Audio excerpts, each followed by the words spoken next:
Ini nggak ada yang kebetulan Ustadz ya. Ustadz bicara tentang brand in love. Ternyata kita nggak tektokan.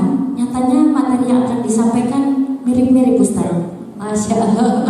Dan kemarin saya bertemu dengan Ustadz Yusman Gumara ini, apa yang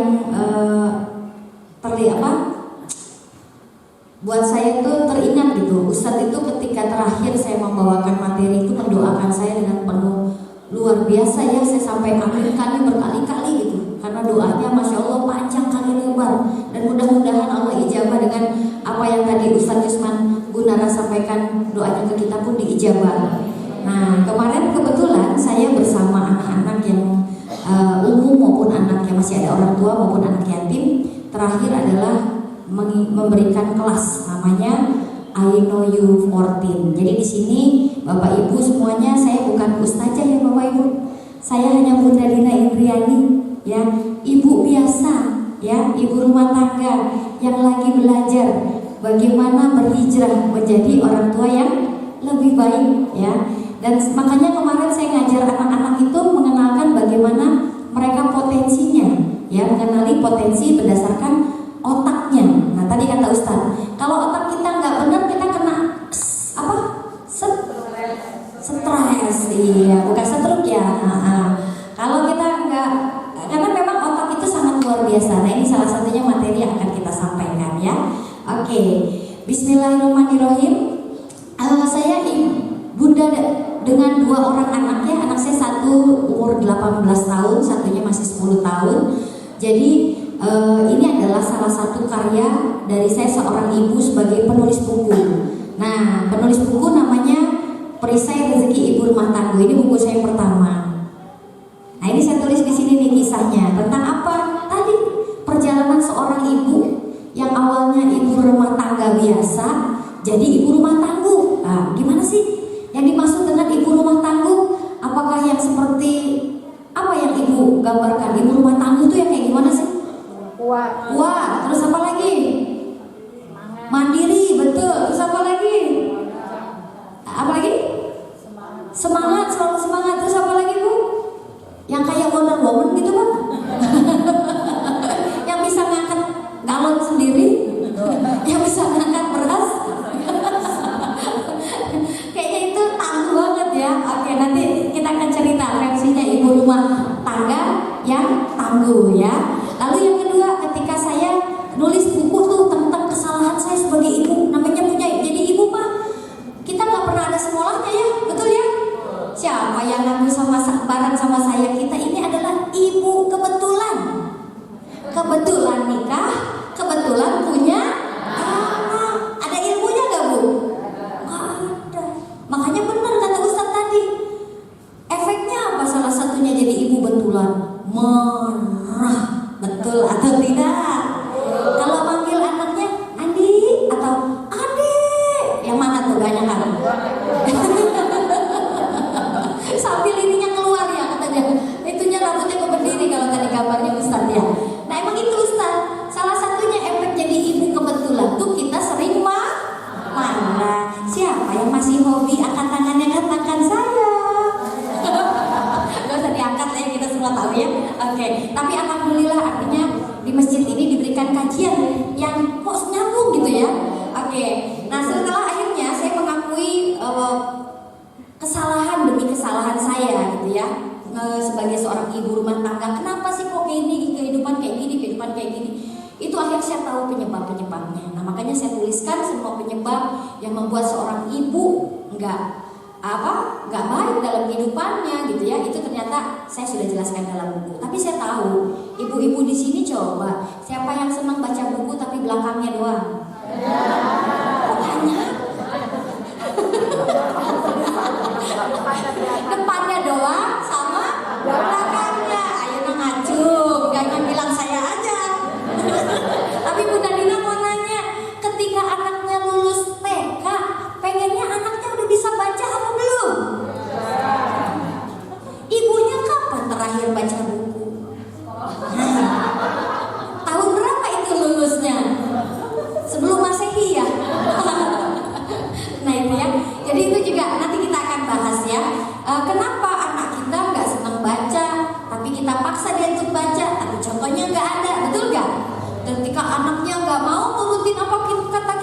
level kita naik, betul nggak? Sampai keluar asap kalau ngomong. Ya, nah itulah nanti kita akan jelaskan satu persatu. Nah makanya kenapa kalau ibu nggak senang baca, hari ini Bunda Dina dongengin aja. Mau apa enggak? Nah, iya. Tapi jangan tidur ya. Nanti kalau udah mulai tidur, saya suruh bilang satu. Kalau satu tepuk yang kanan, coba satu. Hey, satu. Budaknya. Angkat tangan kanannya dulu. Satu, angkat tangan. Saya bilang satu, nanti satu. Hey. Kalau Bunda Dina ada bilang satu, berarti ada ibu yang nundutan. Gitu, ya. Oke. Yang kedua, kalau angkat tangan yang kedua kiri. Oke. Sudah? Balas ke kiri. Bukan he, tapi udah pada sikat gigi kan? Tapi kosong mukanya, gitu ya. Oke. Jadi nanti saya kasih kode kalau udah ngantuk-ngantuk, saya storytelling, ngedongeng. Nah, ibu-ibu mulai satu. Yang mana nih? Yang kanan apa kiri? Masih ingat kan kanan kiri? Masih. Cucian mah lupain aja dulu. Setrikaan nggak usah diurus ya. Tar dulu aja ke sini aja dulu ya. Oke. Nah, akhirnya ketika saya beberes, bebenah nih, kan bebenah tuh gak cuma bebenah kamar, rumah, betul gak Bu? Beberes diri, akhirnya sama Allah dikasih kesempatan lagi. Barulah menulis buku yang kedua, namanya Keluarga Ajaib. Karena gini, gimana mau bangun keluarga kalau kita aja gak beres, betul gak? Ya, gimana kita mau bangun keluarga kalau kitanya sakit? Sakit apa? Sakit pikiran, sakit mental, sakit perasaan, betul gak? Nah, makanya hari ini insya Allah ya kita akan bagaimana menyehatkan kembali pikiran kita sebagai seorang ibu. Dan terakhir, ketika seorang ibu terus dia berproses memperbaiki diri dengan keluarganya, Allah kasih izinkan saya lagi, akhirnya bikin komik. Ini khusus anak-anaknya, ya. Nah makanya kemarin saya ngedongeng tuh, bagaimana anak-anak itu menghindari dosa demi dosa sedini mungkin, gitu ya. Oke, saya nggak mau jualan buku, saya mau ngedongeng aja, boleh? Iya, sip kalau gitu. Oke, Bapak Ibu yang hadir hari ini, ternyata cara setan merusak suatu negeri itu gampang. Setan kalau mau merusak negeri gampang banget. Makanya kenapa di komik ini saya tulisin ada 6 job desk setan. Jadi setan tuh punya job desk buat ganggu sebuah keluarga, buat ganggu seorang ibu. Akhirnya ketika seorang ibunya diganggu, efeknya sampai ke negara. Karena ibu tiang negara, betul kan? Ya, dalam keluarga itu kan tiang keluarganya itu adalah ibu. Coba kenapa saya bilang ibu itu tiang keluarga? Di sini siapa yang ayahnya sudah tidak ada? Oke. Yang ibunya sudah tidak ada? Oke. Terasa nggak ketika yang nggak ada adalah ibu? Gimana keadaan keluarga? Hampa, sepi. Tapi nggak jauh beda kan kalau bapaknya nggak ada, betul nggak? Bapaknya kita pergi duluan, gitu ya. Nggak banyak yang berbeda, karena masih ada sosok ibu. Tapi bayangkan yang udah ngerasain, yang ibunya pergi duluan daripada bapaknya, kerasa nggak? Sama maksudnya. Oh, ini yang disebut dengan tiang keluarga teh ini gitu. Karena suami saya, bapaknya meninggal duluan 4 tahun yang lalu, gak banyak yang berubah dari sebuah keluarga. Lalu 4 tahun kemudian saya yang ngalamin, tapi saya kehilangan ibu. Itu banyak sekali keluarga yang berubah. Makanya Masya Allah ya, di sini banyak saya ngomongin tentang ibu ya. Setan akan merusak dulu nih. Caranya setan tuh gampang. Dia akan rusak dulu jiwa ibunya, ya. Ibunya dirusak dulu tuh. Maka ketika ibunya mulai rusak, rusaklah satu generasi di bawahnya. Auzubillah min dzalik. Kemarin saya ke Padang, ada tulisan. Dari dulu saya senang banget sama quotes ini. Ternyata saya dikirim ke Padang dan tepat ada di depan monumen beliau, Dr. Muhammad Hatta. Kalau engkau mendidik satu orang laki-laki, bapak gitu, hanya mendidik satu orang. Tapi ketika engkau mendidik satu ibu, dia mendidik satu generasi. Nah, betapa kerennya fungsi kita, betul?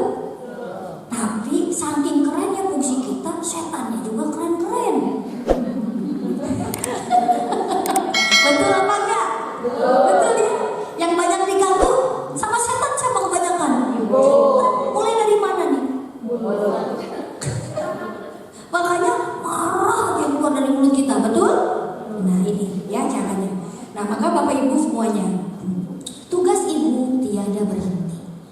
maka perlu sebuah pendidikan tentang seorang ibu yang sekaligus bisa membuat para ibu tuh me time. Nih hari ini tuh me time loh, betul gak?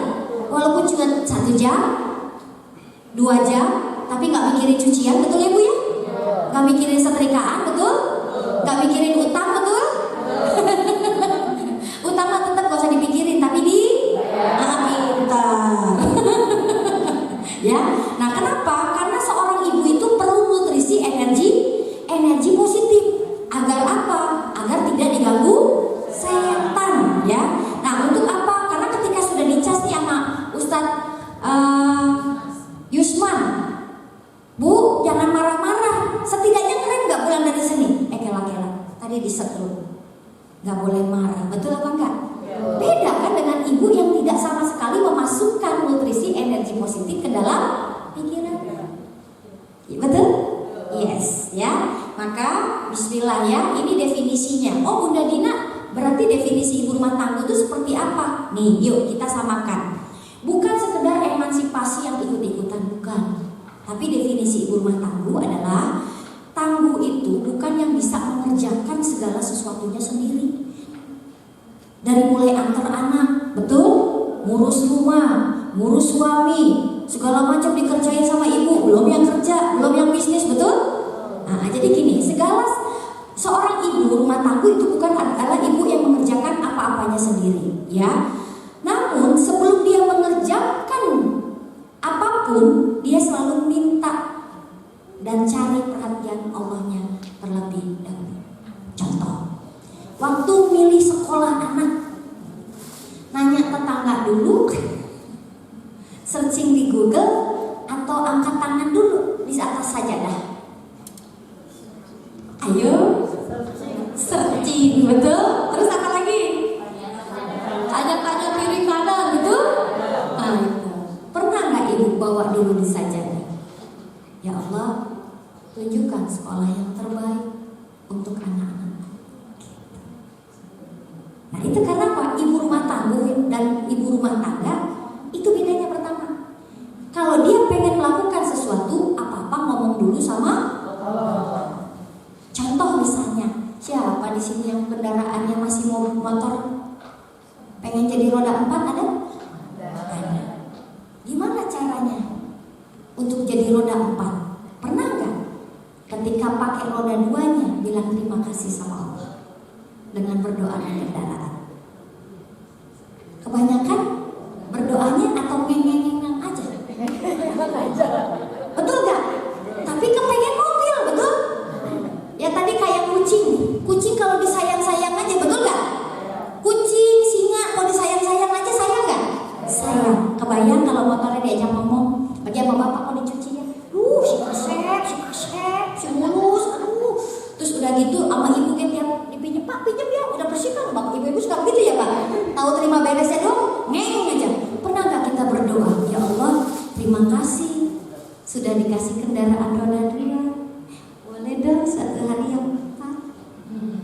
Sambil berdoa naik kendaraan. Pernah lakukan hal-hal kecil gitu? Sederhana. Nah, itu bedanya ibu rumah tangga sama ibu rumah tangga. Sampai urusan WC aja, mana yang bablas-bablas aja. Nah, makanya kenapa ada doa keluar rumah, masuk WC, betul nggak?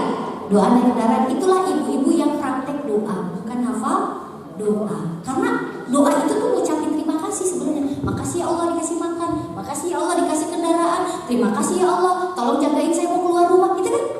Iya. Nah, itu bedanya antara ibu rumah tangga sama ibu rumah tangguh. Ibu rumah tangguh itu mau ngapa-ngapain, angkat tangan dulu, Allah turun tangan. Oke, sampai sini? Ya. Definisi yang kedua, tangguh itu bukanlah yang hebat hanya mencari rezeki dalam membantu suami, tetapi mampu dicinta dan mencintai anak dan pasangannya sepenuh hati. Banyak gak di antara kita yang pintar cari duit? Tapi kebanyakan yang pintar cari duit, ada gak timbul rasa sombong, rasa detik? Ada. Saya akuin Pak di bab 5, saya akuin di bab kedua, saya pintar cari duit sama suami ini dulu, makanya kenapa disebutnya ini nanti perisai. Kita kenalan apa itu perisai ya. Gini nih sama suami,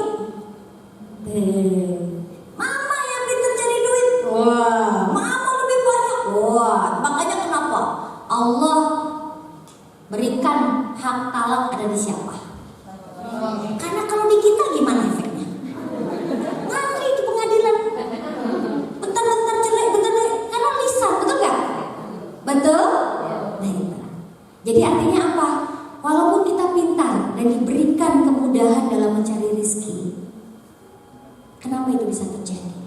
Saya akui di waktu itu, karena suami kita meridoi apa yang kita lakukan. Saya nih kalau nggak diizinin sampai sini nggak jadi apa-apa. Kalau tanpa ridhonya suami saya, dulu dinayang dulu kayak apa? Lecek-lecek aja, gak usah pamit lah, gak usah ngomong gitu loh. Nah itu dulu. Saya bilang saya akui itu saya, ya. Makanya saya udah ceritain di sini, ya. Nah yang selanjutnya, tangguh itu bukan yang bangga akan diri sendiri, ya. Dialah seorang yang mampu mengerti apa yang Allah titipi saat dia lahir ke bumi, yaitu berupa talenta dan kelebihan. Makanya tadi kaitannya dengan apa? Brand in love. Kita akan tahu, ibu rumah tangguh itu harus tahu apa yang Allah titipi dalam dirinya. Nah kita akan belajar tentang itu. Agar apa? Tetap jadi istri yang taat sekaligus bermanfaat. Enak gak kalau kita tetap taat terus kita bisa eksis dengan kesenangan kita? Senang gak? Senang. Kan gak di dapur aja pusing ya, betul gak? Iya, tapi harus balance. Oke? Siap nyimak untuk ibu rumah tangguh? Siap. Dongeng lagi dimulai. Satu. Hei. Sampai bengong begitu. Satu. Hei. Dua. Lek ya. Ini jam duha nih, enak-enaknya kalau habis ngepel, habis nyuci, tidur lagi ya. Nungguin anak bangku sekolah. Oke, ibu-ibu yang di dalam ruangan ini di masjid, punya doa enggak? Punya doa? Punya impian? Punya harapan? Punya. Oke, kalau yang punya sama nggak sama yang nomor satu? Pengen banget keluarganya samawa? Mau? Kalau saya bilang pengen keluarganya samawa, amin. Gitu ya, ini masjid nih. Pengen keluarganya samawa? Amin. Pasangan setia? Amin. Anak soleh-soleha? Amin. Oke, udah amin semua. Pengen semua berarti ya? Yang kedua, pengen memuliakan dan membahagiakan orang tua? Oke, mau juga? Oke, yang ketiga, ada yang pengen lunas hutang? Kayaknya di sini jarang punya hutang ya. Ini pelan. Udah lunas semua ya bu? Oh belum. Oke, ada yang pengen lunas amanah? Ada yang pengen suatu hari punya usaha di rumah tanpa ninggalin anak? Membantu ekonomi suami mau? Oke, amin. Ada lagi nggak yang pengen yang depan nih? Ada yang pengen haji dan umroh? Ada di doanya? Ada. Pengen anak-anaknya jadi penghafal Quran? Oke, ya. Abis dari umroh belok sedikit ke Turki gitu keliling dunia mau? Sama jangan Cimareme sama Ciatel aja gitu ya. Oh pengen semua pak. Doanya banyak amat, berarti lama ya kalau berdoa ya? Lama. Ada yang pengen memiliki rumah, kendaraan? Oke, saya tahu itu mah ada di doa ibu. Ya, lengkap nggak? Kalau doa super lengkap nggak? Super lengkap. Cuma Bunda Dina mau nanya nih, ketika berdoa, ya punya doa nih, kok bukan doa yang datang malah persoalan yang datang? Doa pengen punya anak soleh dan soleha, ternyata anaknya yang bermasalah. Ada? Berdoa pengen punya suami, pasangan dan setia, ternyata pasangannya yang bermasalah. Ada? Belum urusan mertua, betul? Betul. Nah sekarang Bunda Dina mau tanya, pernah nggak ngalamin fase kayak gitu? Berdoanya bagus, kenyataannya nggak sesuai dengan ekspektasi. Ada? Oke, coba saya lihat ya. Ada yang pernah ngalami ini? Ini adalah 10 bestseller persoalan manusia. Bestseller ya? Oke. Berdoanya yang tadi tuh yang amin, tapi masalahnya malah datang yang ini. Kalau masalahnya Bunda Dina bacakan, ibu yang merasakan itu masalah ibu, coba jawab gini, gitu ya.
bilang kemarin tanggal 19 diberangkatin. DP-nya cuma 3,5 juta, nabungnya sehari cuma 5.000, tiba-tiba dapat voucher. Karena vouchernya bukan voucher 3,5 juta mau berangkat. Itu karena tadi lisannya kita gunakan untuk yang baik. Sip? Percaya akan ada keajaiban? Percaya. Apalagi pulang dari majelis ilmu kayak gitu ya. Oke, selanjutnya ada yang pengen punya jodoh? Itu yang mana ini teh? Itu yang mana? Pak, kita cariin aja gitu Pak. Masih ada yang ibu-ibu? Oh, itu paling jauh ya. Katanya gitu ya. Kita doain yang belum punya jodoh hari ini ketemu jodohnya ya. Amin ya. Ada yang belum punya anak? Nggak ada. Oh, saya udah kelebihan anak Bunda Dina. Alhamdulillah ya. Selanjutnya ada yang pengen anak dan pasangannya lagi bermasalah sekarang? Ada yang lagi masalah dengan pasangan dan anak-anaknya? Oh, nggak ada yang umum soalnya ya. Oke, bismillah ya. Oke, nah kenapa tuh Bu? Oh enggak, ternyata ini ada penyebabnya loh. Kenapa ya kok berdoa baik-baik yang datang malah musibah? Pernah nggak bertanya gitu? Benar Bu? Apa yang pernah Ibu rasain? Ibu pernah berdoa apa terus kok malah dapat masalah? Boleh sharing dulu nggak? Kecewa? Emang Ibu harapkan apa terus ternyata masalahnya datang? Masalahnya apa? Boleh sharing nggak sama kita? Makanya kan kata Ibu, saya pernah kayak gitu tuh gitu. Pengennya ini kok dapetnya malah musibah gitu. Pernah nggak? Pernah. Boleh kasih contoh sampel? Oke, silakan. Pak, ada mic nggak yang bisa dibagi ke sana? Atau boleh ini aja ada.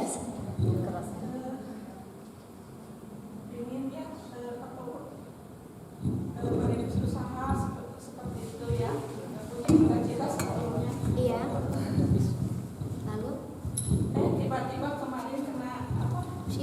Musibah kayak tiba-tiba terjatuh, hampir mau terjatuh, ternyata darah tingginya naik gitu karena kan selama ini punya riwayat gitu ya, tiba-tiba sampai stroke gitu Bu. Akhirnya ya berobat gitu dalam keadaan yang posisi mau bisnis juga belum gitu, sementara mengeluarkan uangnya gitu buat ke rumah sakit. Waktu itu kan belum punya BPJS umum, tiap minggu harus berobat, sampai ya berusaha terus Bu gimana caranya ya, akhirnya sampai bisa mulai pulih lah dalam pemulihan lah gitu sekarang gitu. Ya. Terima kasih sharingnya ya. Tahu nggak kenapa itu terjadi? Satu lagi aja. Kita pengennya A, betul? Kita pengen yang diaminkannya A, tapi kok datangnya malah musibah, betul? Yuk, oke. Cerita Ibu akan saya tangkap. Yang belakang, boleh silakan. Ibu kayaknya ini yang nggak nyampe, nggak apa-apa, suaranya aja ya. Oke. Waalaikumsalam. Kadang apa yang kita doakan, Iya. kita sendiri sharing. Betul. Yang utama bagi saya itu kan kadang-kadang ingin mendoakan anak yang terbaik. Betul. Tapi karena mungkin karena satu lain hal, ya anak saya ini kadang-kadang kalau saya kasih tahu, kadang-kadang saya lebih memilih nangis dibanding saya harus berbicara dengan yang tidak gitu. Oke. Saya doakan ini, tapi kenapa anak saya masih begini? Dan satu hal lagi yang saya rasakan, apa yang kita interpretasikan misalkan ke harga diri, Iya. itu Allah selalu uji dengan harga diri. Yes. Betul. Jadi saya udah nggak berharap harga diri saya tinggi, itu udah nggak ada. Saya nggak mau, karena selalu diuji dengan harga diri. Masya Allah. Gitu aja. Siap, terima kasih. Dengan Ibu siapa? Erlina. Nih lihat, ternyata deteksi kita benar ya. Ibu ini, betul? Yang belakang Ibu ini, betul? Nih, yang elum-elumnya orang kan beda-beda, betul? Nah, selama ini kita sibuk cari solusi. Sampai akhirnya Ibu mengatakan, saya udah nggak mau minta tentang harga diri deh, daripada saya kenanya harga diri, betul? Pernah nggak kita sekolah dulu ujian? Ketika nilai IPA kita 5, yang di remedial IPA apa IPS? Artinya ketika kita meminta yang A, ujiannya pasti A, betul? Ketika kita punya persoalan dengan A, Allah pasti ujinya itu. Nah, ini kenapa selama ini kita nggak ngerti jawabannya dengan kok hidup saya gini ya, banyak tantangan ya gitu. Karena selama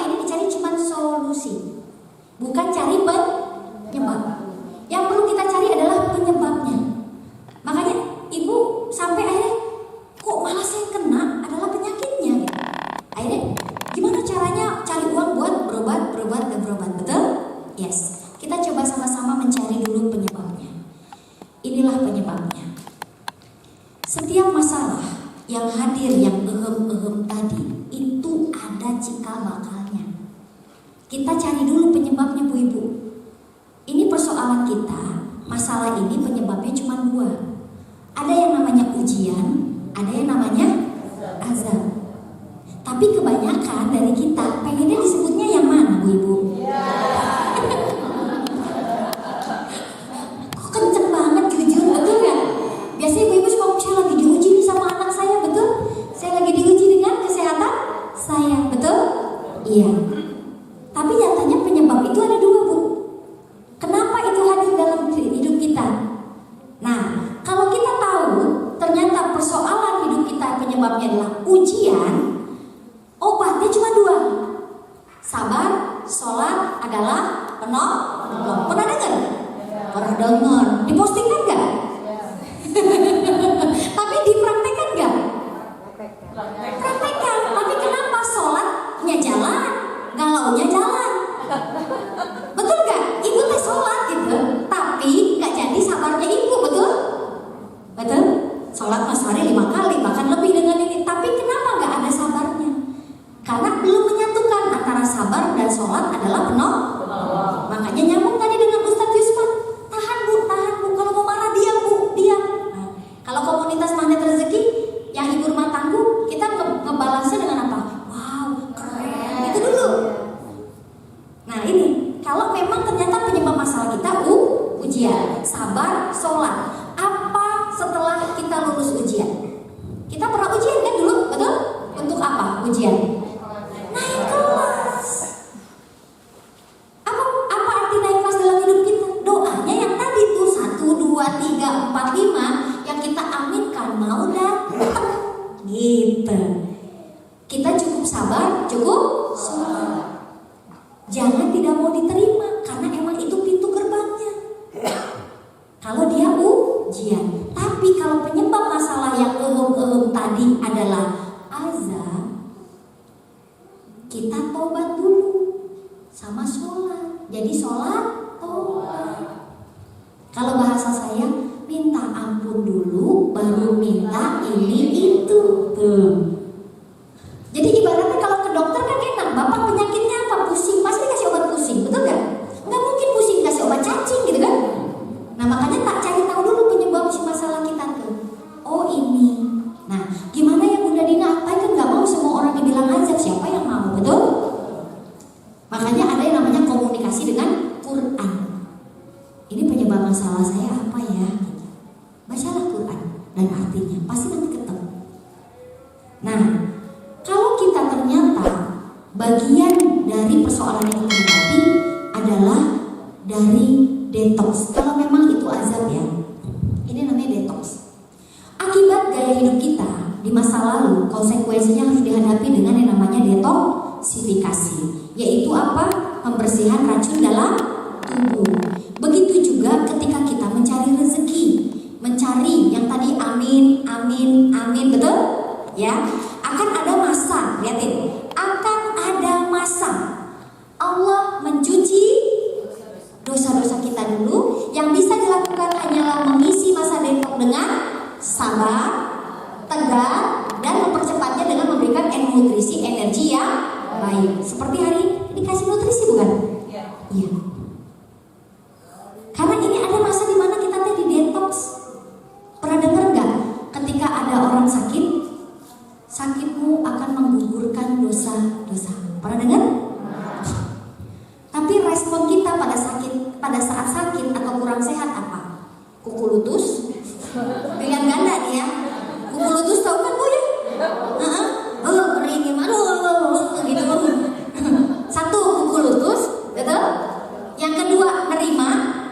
Cuma nerima, ya udah aku terima. Yang ketiga, nih, nerima terus proses minta ampun. Terima ya Allah, ampuni saya. Ampuni saya. Mungkin persoalan yang datang tadi saya lagi di detox. Yang tadi saya lagi di detox. Bisa jadi anak kita. Makanya saya tulisnya di sini, Bun. Saya ngaku dulu sebagai ibu di sini semuanya. Perisai-perisai saya, dosa-dosa saya, ketidaktepatan saya sebagai seorang ibu. Di sini saya berbedah secara keluarga. Pas di bagian bab 1 saya ngomong begini. Ketika anak kita tak mau diatur kita, kita yang lagi nggak mau diatur Allah. Kita berharap anak kita bisa baca, tapi kita tak mau baca. Kita berharap tiap hari anak yang soleh dan soleha, tapi sudahkah kita pantaskan diri kita menjadi ibu yang soleha? Kata Allah, pantas gak? Pantas gak? Jadi sekarang gak cuma ada anak durhaka, Bu. Kita bisa jadi orang tua yang gak tepat karena ada detok-detok ini. Ya, makanya kenapa kalau kita nyari penyebab, akhirnya sama masalah kita bersyukur, gitu loh. Nggak uring-uringan lagi. Oh, ini mungkin penyebabnya ini nih, penyebabnya salah saya nih, gitu kan? Karena sedang di masa detok, ya. Nah, maka Bapak Ibu semuanya, kenapa dalam buku saya tulis perisai rezeki? Apa itu perisai? Perisai itu dosa. Dosalah yang menyebabkan kita menghadapi persoalan demi persoalan. Maka ditulislah di buku saya di sini. Jangan kau cela lambatnya jawaban doa dan datangnya keajaiban atau kesembuhan. Padahal telah kau sumbat dari banyaknya dosa demi dosa. Nah, kenapa di sini disebut perisai, bukan penghalang? Karena seringkali kita tahu itu dosa kita sebagai seorang ibu, tapi diulang lagi. Bukankah itu mencintai dosa? Nah, maka di sini Bapak Ibu, jika mau ya, nah gini, jika mau ibunya selalu ditolong Allah, gampang, buka aja perisainya. Jika mau sehat, buka aja dulu perisainya. Ya, nah maka di sini banyak orang, termasuk saya tuh, pengen yang amin, 1 amin, 2 amin, 3 amin, 4 amin, betul nggak? Tapi prinsipnya masih gini. Saya nih, saya nggak ngomongin ibu, kan saya bilang saya ngomongin saya nih, saya ngaku karena nggak semua orang pengen ngomongin ini, betul nggak? Tapi ternyata itu penghalang, itu penghalang. Makanya kenapa disebutnya perisai? Kalau saya lagi training, saya biasanya pakai alat tools, saya pakai perisai yang tadi. Ibaratnya gini, rezeki seperti air hujan, datang dari atas ke bawah. Tapi kenapa nggak nyampe sama kita? Anak yang soleh belum nyampe, sehat belum nyampe, betul? Itu karena ada penghalangnya. Ibaratnya kita pakai payungnya. Gimana itu biar yang tadi amin-amin nyampe? Gampang, buka aja payungnya, gitu. Buka aja si perisainya, nanti nyampe tuh, masuk semua ke kita. Sembuh nyampe, anak soleh nyampe, ibunya ngomong dikit nyampe. Karena kita hanya tinggal gini. Banyak orang, termasuk saya, senang banget dapat rezeki itu, termasuk rezeki sehat dan rezeki anak soleh. Tapi nggak mau mendeketin sang maha pemilik rezeki dengan cara memelihara si perisai-perisai itu.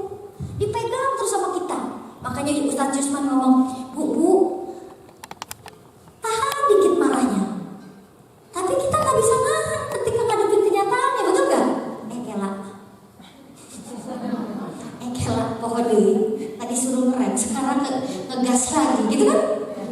Iya. Nah maka sekarang gini, kita periksa nih, apa sih yang terjadi dari kita tuh Apakah pernah mensolatobati hal-hal yang pernah kita lakukan di hidup kita di masa sekarang dan yang akan datang? Silakan, ini baru dosa besar. Ibaratnya dosa besar itu gini, kita naik kendaraan, injek gas, betul?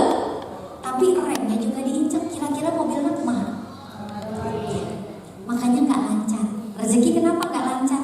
Karena ada yang belum kita selesaikan. Nah kalau dari 10 itu ibu cukup ibu aja yang tahu. Kita nggak boleh begini sama orang. Kan kita fokus pada dosa kita, betul? Makanya saya bilang di sini mau buku introspeksi kalau saya. Oh saya checklistnya ini nih. Oh pantesan saya belum sholat tobat ini. Oh saya belum, ibaratnya belum minta ampun sungguh-sungguh nih soal ini. Nah dari 10 ini coba dicek. Kalau kita 10-nya iya dan belum ditobati, wajar kalau anak kita tak mau diatur kita. Karena kita aja tak mau diatur. Ini yang saya dulu gak nyadari loh. Saya kelahirin susah, saya hamil susah, saya gak nyadari. Saya cuma nyadari, ya udah hamil begini, betul nggak Pak? Tapi kenapa kata ibu, oh Mil kok enak banget ya gitu, makannya apa aja oke gitu. Saya harus makan infusan 6 bulan Bu. Lahirin saya tuh 2 kali saya mau meninggal dunia. Makanya suami saya nggak ngasih saya anak ketiga, karena dua-duanya meninggal dunia. Dia trauma ngeliat istrinya.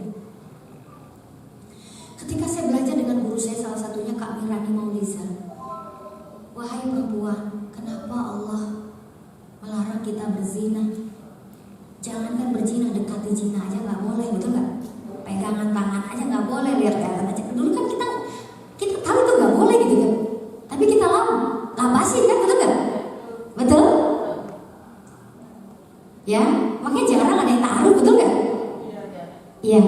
Dan ternyata ketika guru saya mengatakan, kenapa kita hamil nggak lancar, kelahiran ini tidak mudah, perisai di masa lalu yang belum ditobati. Walaupun kita nggak berzina, gandengan tangan udah gimana menurut Allah? Kenapa Allah larang? Makanya kemarin saya di IKY 14 ya Pak ya, itu anak laki-laki umur 10 tahun bangga banget. Saya punya pacar. Oh, punya pacar ya? Iya. Pacar kamu emang baik? Oh, baik banget, bantuin saya bikin matematik. Oh, pacar kamu pinter ya katanya. Pinter banget katanya gitu. Spek bidadari. Waduh, anak 10 tahun Pak bilang pacar spek bidadari. Tapi kita nggak apa-apa. Namanya orang seneng itu fitrah, betul nggak?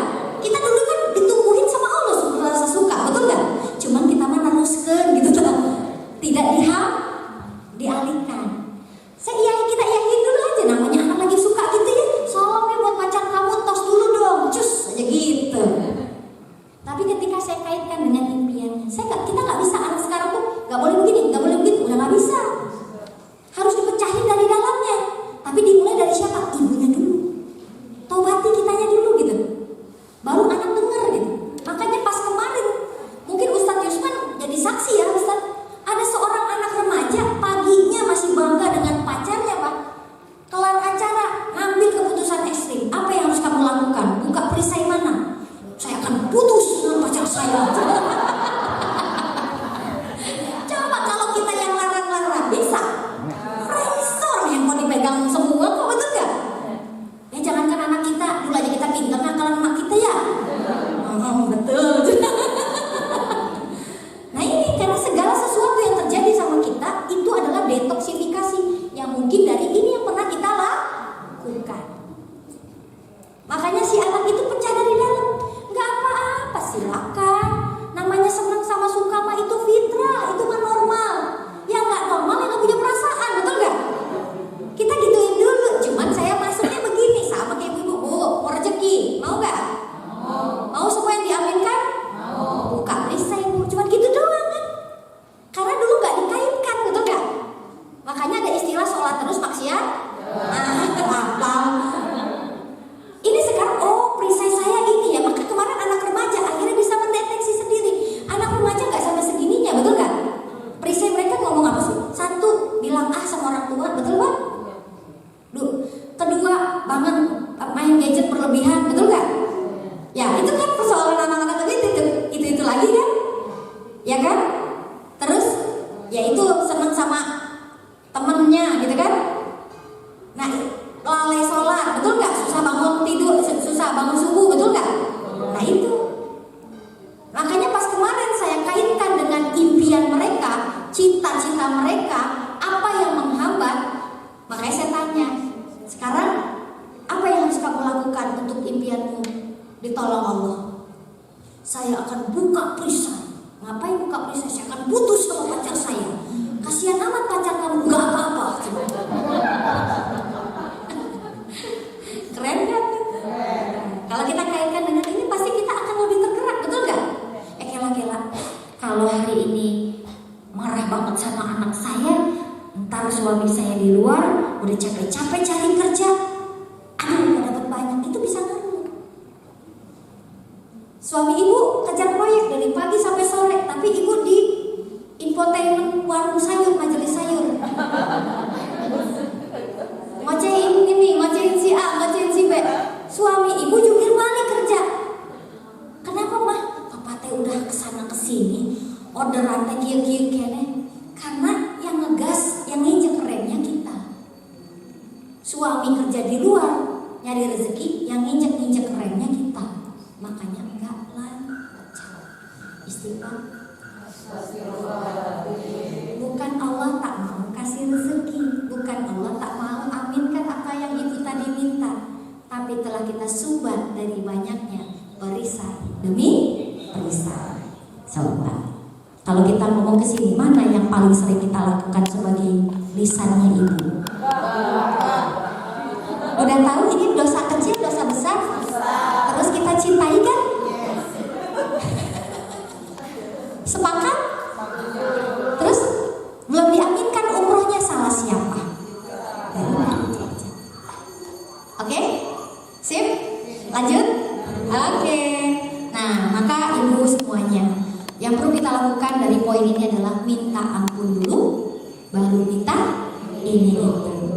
Nah, korelasinya apa Bunda Dina? Korelasinya antara dosa dan rezeki. Semakin tebal perisainya atau dosanya, semakin sempit rezekinya. Semakin tipis dosanya, semakin luas rezekinya. Makanya di komik ini saya pakai cara kartun. Ngajarin apa? Anak-anak hati-hati dari dosa, Pak. Tapi caranya memecahkannya dari dalam. Alhamdulillah udah baca komik, anak saya langsung sholat. Gak mau temenan sama was-wasa. Jadi saya bilang jangan bestian sama was-wasa. Was-wasa itu job desk-nya ini nih. Kalau kamu bangun, alarm nyala, kamu matiin lagi. Iya bener, aku suka gitu tuh. Jangankan anak kita ini suka gitu kan. Udah ngasang alarm tahajud dimatiin lagi, betul apa enggak? Tapi kalau anak-anak kita ceritain dia lebih nangkep, Pak. Gitu. Ya, maka pecahkan dari dalam. Insya Allah lebih bergerak ya. Maka sekarang perisai pertama yang saya lakukan, ada babnya ada 5, tapi di sini saya nggak ceritain semua. Karena kalau sampai bab 5 kita sampai isya di sini ya. Saya dikasihnya cuma sampai jam 11:30. Udah 11:30 ya Pak. Dikit lagi ya. Oke. Pertama yang saya lakukan buka perisai adalah memperbaiki sholat saya. Tadi kan sabar dan sholat adalah penolong. Kalau ternyata penyebab masalah kita adalah azab, maka yang perlu lakukan adalah tobat dan sholat. Nah makanya Bunda Dina, untuk sekian masalah saya nih, saya harus mulai dari mana? Mulai aja dari ini. Ini aja. Tapi kok saya nih ibu, bukan ibu ya, mungkin saya nih. Kok saya ngeliat orang kayaknya nikmat amat sih sholat gitu. Kayaknya khusyuk gitu. Kok kita kayak gak ada rasa gitu. Hampa gitu, cuma menggugurkan kewajiban. Ada gak ya sama saya? Saya sampai akhirnya ketemu video ini.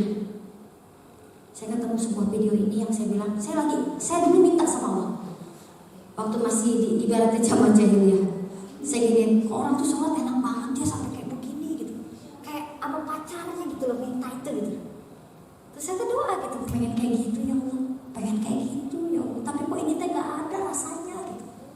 Sampai akhirnya Allah kirimkan ini ke status WA saya di tahun 2012. Boleh saksikan? Agar semakin nyerap ya. Dan sholat kita berdampak akan pertolongan hidup kita.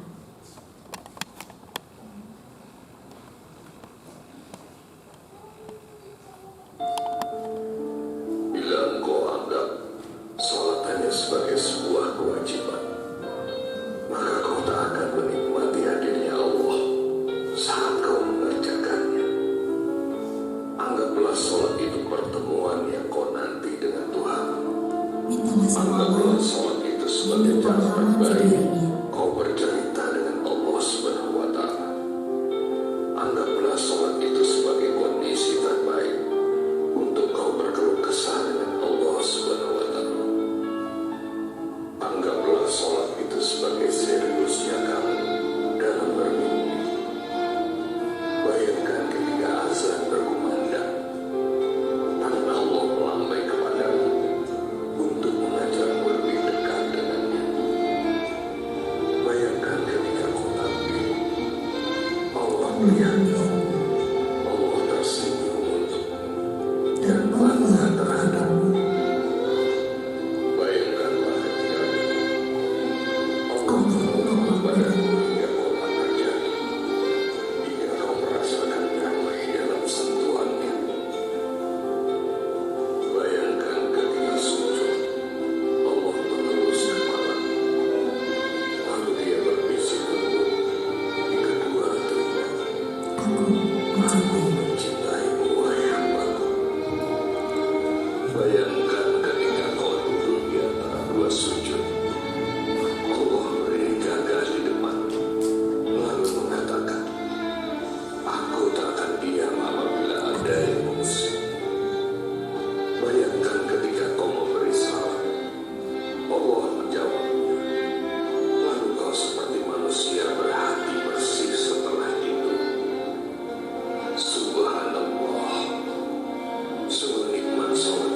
Itu video yang buat saya punya rasa akhirnya. Saya dulu ketika punya masalah, ya saya cari orang media sosial untuk berkeluh kesah. Tapi ketika saya pahamin ini, aku serahkan urusanku padamu. Ketika takbiran ihram, aku serahkan padamu ya Allah. Aku serahkan padamu ya Allah. Di situ kayak dilepas gitu. Kenapa ada gerakan ruku? Kita tuh kadang kok jatuh kan dengan kehidupan kita, betul? Seolah-olah kita depresi, stres, larinya ke stroke, betul? Seolah kita nggak ada yang numpang hidup kita, betul? Seolah nggak ada yang ngerti diri kita, betul? Tapi ketika saya pahami gerakan ruku gitu ya, kan kita tuh mau jatuh gitu. Tapi Allah kayak gini, bangun kamu, bangkit lagi. Aku nggak akan biarkan orang lain mengusikmu. Di situ saya sampai gitu arti makna demi makna gerakannya gitu. Yang tadinya sholat nggak jadi penolong kita, nggak jadi sabar kita, emang nggak dapat ketika kita nggak meresapi dari gerakan demi gerakannya. Di sini pakai berulang-ulang udah 11 tahun. Kalau lagi sholatnya ngelos lagi kan kita suka gitu ya. Namanya iman kan naik turun, betul nggak? Apalagi ketika duit lagi banyak, cicilan lagi kebayar, suami lagi oke, nggak telat. Mama, uangnya kemarin udah habis belum? Belum pak, ini ada lagi loh mak. Oh, ada nikmat kita untuk sholat ya, betul? Ya, maka ketika itu saya minta tonton ini lagi. Oh iya, nge-recharge iman. Nah ini salah satu cara saya membuka perisai saya dulu, lalai sholat. Akhirnya ketika saya tontonin ke anak-anak gitu, oh iya, kalau impianmu nggak mau dipending, cita-citamu nggak mau dipending Allah, jangan pending Allah gitu. Belajarlah bertahap saja waktu itu. Ya mungkin saya yakin ibu udah di pengajian ini udah luar biasa lebih dari saya. Saya bilang sekali lagi, saya bukan menggurui, tidak. Saya hanya sharing dari pengalaman saya. Ya, ini perisai pertama yang saya akui di buku ini di bab 1. Nah, karena gini, dulu saya nggak pakai 3Y ini, yang saya cari solusi dunia, fokus pada 2 itu. Akhirnya saya imani 3Y ini. Apa itu 3Y? Saya mulai meyakini cara-cara yang Allah dan Rasul ajarkan. Dulu pokoknya kerja keras. Saya jago pinter lobby, marketing, beres gitu. Tapi nyatanya, Bu, diambil semua sama Allah. Ya, maka saya mulai mempelajari ini.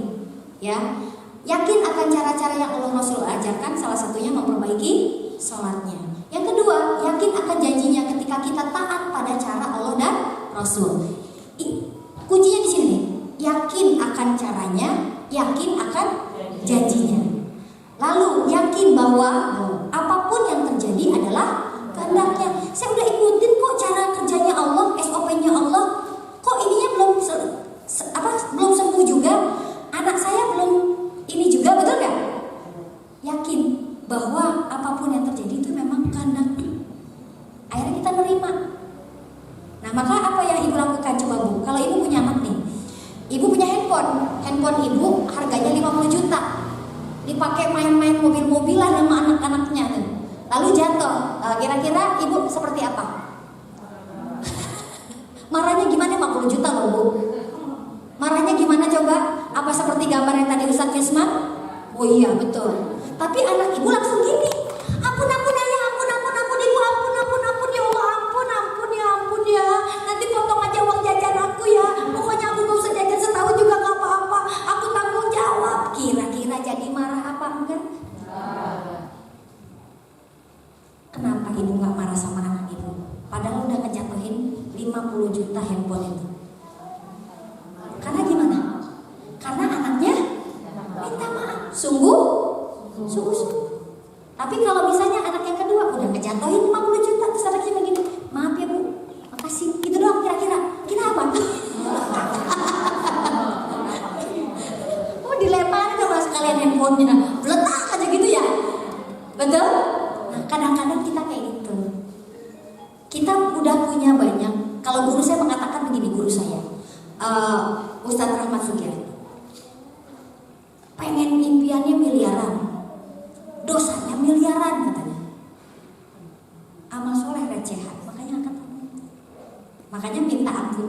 baru minta ini itu, ya. Nah makanya masya Allah ya, mudah-mudahan apa yang terjadi sama kita adalah yang terbaik. Ya itu namanya 3Y. Masih mau ditambah Bu? Ini udah jam 12 lewat ya? Belum. Nah ini kaitannya tadi nih sama Ustadz Yusman nih. Ya, dengan brand in love tadi. Makanya blognya mau ngomongin otak gitu ya. Nah ini ada perisai kedua kita adalah ini. Kenapa seorang ibu belum bisa maksimal mengendalikan dirinya? Karena dalam Imam Ali bin Abi Thalib mengatakan, barang siapa yang mengetahui hakikat dirinya, maka telah mengenal Tuhannya. Pernah dengar ini Bu? Nah, salah satunya yang membuat kita doa belum terijabah, dalam persoalan rumah tangga belum beres, dengan anak-anak juga belum oke, karena kita nggak mengenal siapa diri kita yang sebenarnya. Contoh lah, Bu Ibu, kalau lagi makan mie ayam, mie bakso, kira-kira kepengen ibu atau ngikutin yang banyaknya? Misalnya nih, lagi dalam komunitas ibu-ibu, kamu pengen bakso apa pengen mie ayam? Banyaknya mie ayam, pada ngikutan apa biasanya? Nah, betul apa enggak? Betul enggak? Nah ini ya. Nah maka saya benar-benar mau tanya nih, pernah nitipin barang nggak Bu? Oke, sekarang jadikan ibu teh usahanya JNE ceritanya ya. Ibu pengusaha JNE. Namanya pengusaha JNE, jobdesknya dititipin barang, betul? Nah, yang nitip barang,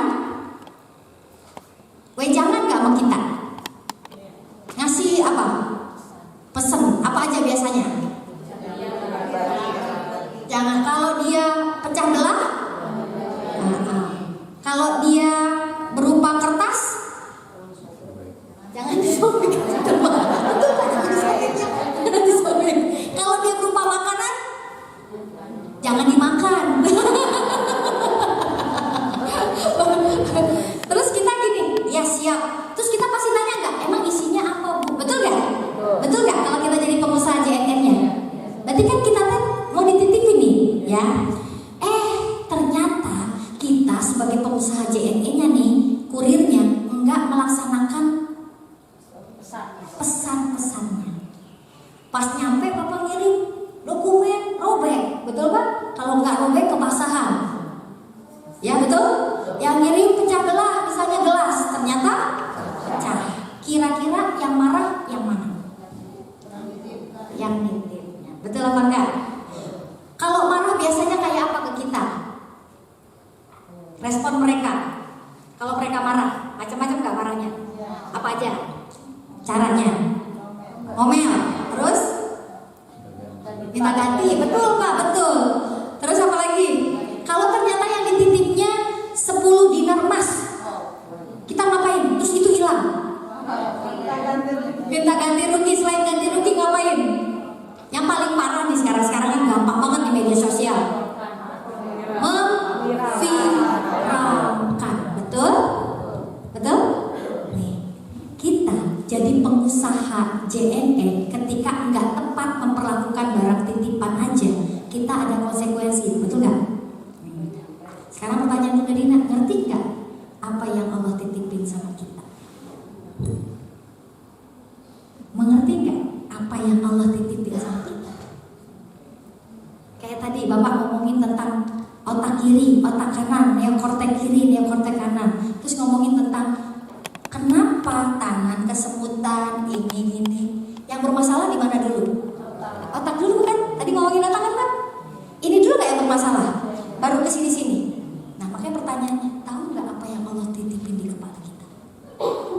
Sampai dengan usia kita hari ini, hidup kita nggak sesuai, nggak tepat, karena kita nggak ngerti apa yang Allah titipkan. Makanya kalau kita kertas kita robek, kalau kita gelas kita pecah. Gitu. Nah makanya harus tahu. Nah kenapa kok hidup masih bermasalah tiada henti? Karena kita nggak ngerti diri kita, nggak ngerti bakat kita, nggak tahu hebatnya kita sebagai seorang ibu. Ya, akhirnya salah jurusan. Ada nggak yang di sini? Sekolahnya apa? Kerjanya apa? Ada. Betul?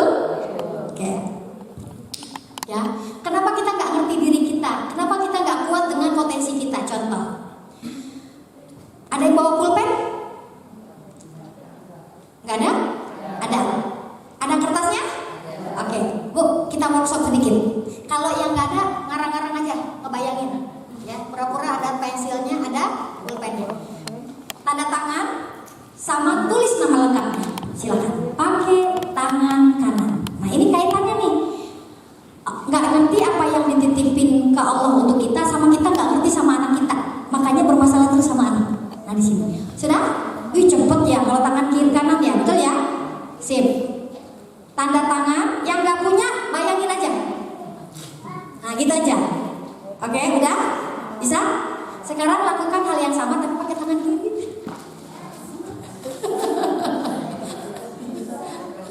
Oke, sekarang pakai tangan kiri. Yang tadi ngebayangin pun pakai tangan kiri.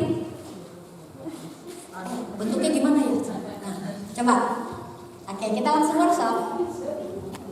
Coba. Boleh ya saya mau maju ya Pak ya? Iya, Pak. Nah, cangkel kalau duduk di kursi. Oke. Akan tunjukin sama Bunda Dina hasilnya. Kacau. Coba ya yang gede ya. Enakan nulis pakai tangan kiri atau tangan kanan? Lebih cepat tangan kiri atau tangan kanan? Lebih bagus tangan kiri atau tangan kanan? Lebih bahagia tangan kiri atau tangan kanan? Apa rasanya pakai tangan kiri? Enggak. Terus? Kaku. Terus apa lagi? Susah, betul gak? Baru orang belum mulai loh. Kita belum mulai dong. Gitu kan? Belum mulai loh, betul gak? Ibu sadari gak? Orang-orang yang kenal dirinya, hidupnya itu jalannya pakai tangan kanannya. Enak, seng, betul gak? Nih termasuk anak kita. Kalau kita nggak tahu anak kita, betul gak? Apa yang Allah titipin di kepalanya, kita selama ini mendidik mereka pakai tangan kirinya. Ibu yang nyuruh capek nungguinnya, anak yang ngerjainnya pegel, betul apa enggak? Akhirnya terjadilah manusia rata-rata. Betul? Makanya kenapa? Anak ini kok disuruh ini nggak bisa ya? Nggak bisa ya? Karena dia merasa itu tangan kirinya dia loh. Ibu juga gini, saya tuh di mana ya jagonya? Kadi tuh tengah, di mana ya? Gitu, betul? Betul. Makanya ikut-ikutan kemana aja, betul? Sip. Nah, kalau kita mengerti apa yang Allah titipkan, itu tadi rasanya set, gitu loh. Tapi kalau kita nggak ngerti, ya itu jalanin. Nah itu, mungkin salah satu rezeki kita nggak lancar, kita nggak ngerti apa yang Allah titipin ke kita, sama anak kita, sama termasuk pasangan kita. Dan ngejalanin kehidupannya seperti tangan kiri. Coba lihat sendiri apa tulisannya. Gitu kan? Betul gak? Nah makanya sekarang gini, ibu nih anaknya atau ibu, anaknya pinternya bahasa Indonesia atau bahasa Inggris, matematikanya 5, yang dilesin yang mana? Kenapa dilesin yang matematika? Biar bisa, ya betul ya. Yang matematika nilainya 5, kalau dilesin paling banter jadi berapa Pak?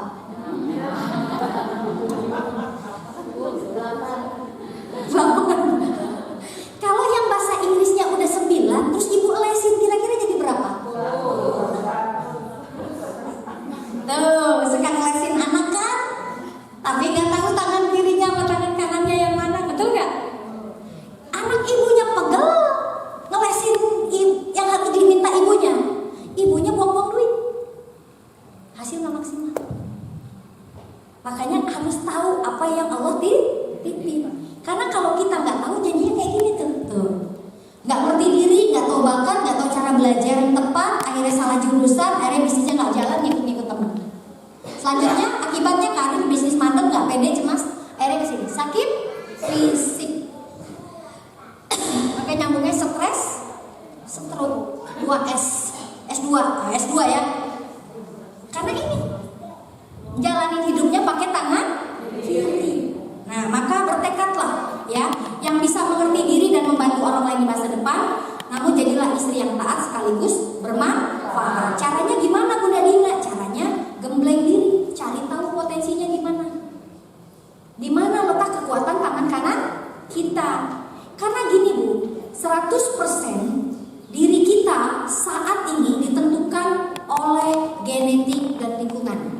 Genetiknya 20%, lingkungannya 40%. Genetik itu sesuatu yang tidak berubah.